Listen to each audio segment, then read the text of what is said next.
What's up, everybody, and welcome to another episode of Ask a CISSP. My name is Ryan Williams, and I'm here to help you on your cyber journey. So last week, there was no episode of Ask a CISSP. I had a phenomenal interview with Ms. Hollins. She's a VCISO. She had lots of wisdom to share with the group, with the audience, those both watching and listening.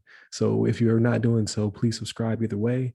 If you're on YouTube watching these videos, please click the thumbs up button, subscribe, hit the bell, all that cool stuff. If you're watching on LinkedIn, then just continue to to follow me on my journeys. I make more content and ask your questions. Most of the questions are fielded from LinkedIn. If you're on somewhere else and you're seeing this, by all means, go to one of those places. Either subscribe to the podcast, the other side of the firewall.com, or that's the website. The podcast is just the other side of the firewall. Where you can listen to me and Shannon and Levon talk about the latest and greatest in cybersecurity news, as well as we highlight those movers and shakers and glass ceiling breakers, those people of color who've made it to the other side of the proverbial firewall, like Miss Hollins, like Miss Pierre, and then whomever we can get on the show in the future. So that's what we're here to do. So in this case, you see I'm dressed down today, right? Usually I put on like a polo or a shirt or something like that, but your boy's tired. So I put on my sleep shirt. I'm about to call it a night, but I'll be remiss if I didn't release this episode because a gentleman named Derek reached out to me, and I definitely wanted to answer his question.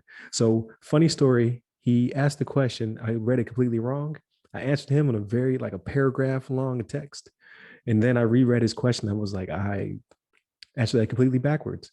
So Derek's question is, first, thank you, Derek, for asking the question and for listening to the show. He's asked, I just switched from database administration to cybersecurity and have managed to get some certifications, but how to transition into the real world is the issue.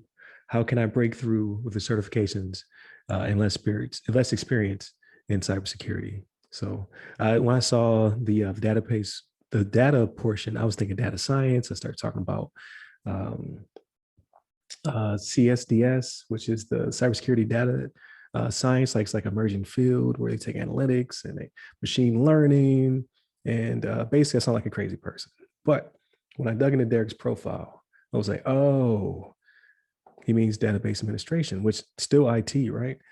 So he has those connections with IT. He's been around cybersecurity for a while, even though those two things are separate, right?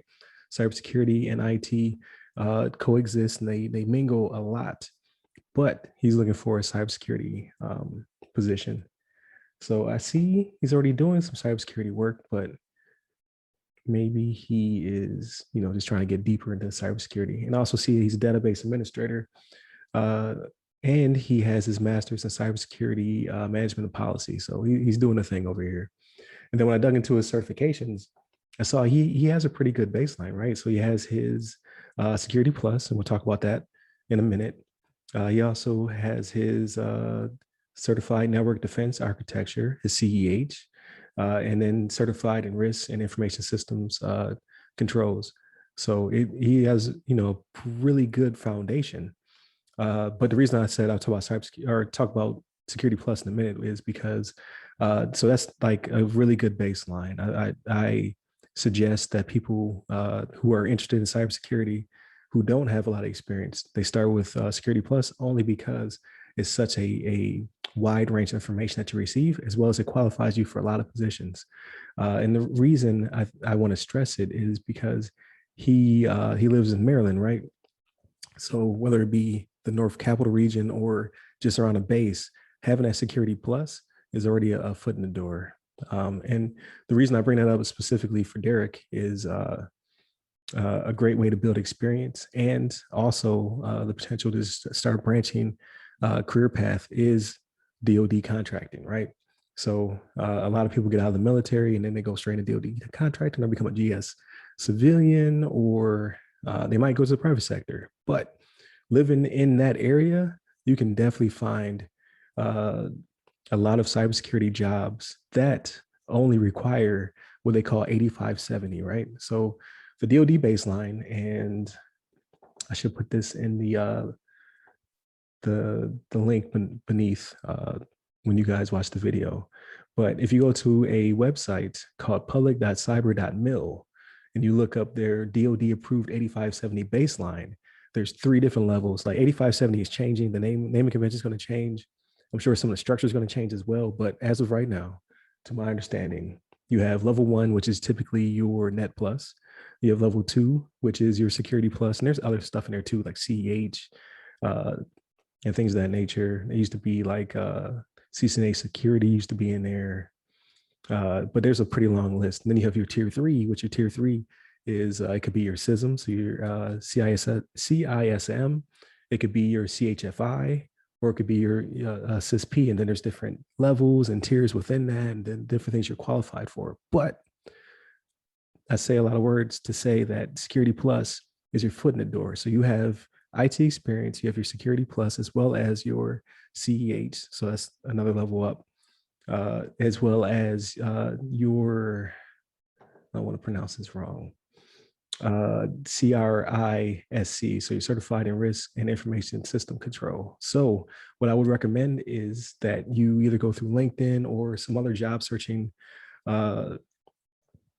system, and you type in cybersecurity, and then you type in your case, if you're still in the area of Maryland or the Baltimore, DC metro or something like that, and start looking at DoD contracting jobs, because it's definitely a good foot in the door. Obviously, if it has a security clearance requirement, then someone who already has one, like a member who has separated or has retired, would be a little bit more of a shoe-in for that type of position. But I don't say I discourage you, because if they can't find a qualified candidate, you may be able to also net a security clearance as long as you pass everything, which I'm sure you'd be fine. But check that out. Like, again, for a lot of people, like that Security Plus is pretty powerful, especially when it comes to working for the Department of Defense as of right now. Again, things are going to change, but I don't think Security Plus is going to go away, because I've had mine I got mine in 2010. So 11 years now, and I will probably renew it even though I have higher cert. So I'm, tier 3 CISSP, all that good stuff. But, you can teach boot camps. You can use it as a good baseline. You can do a lot of things with it, even though you might have something that's a level up. Because what if they don't want a CISSP? I still have that Security Plus. So, but just keep trying. Ask me more questions. If you're out there in the audience, please ask me questions. I love to answer them. I can sit here and ramble all day, and Hakuna Matata, right? It means no worries. So hit me up. I would love to talk to you. Stay safe, stay secure. Peace.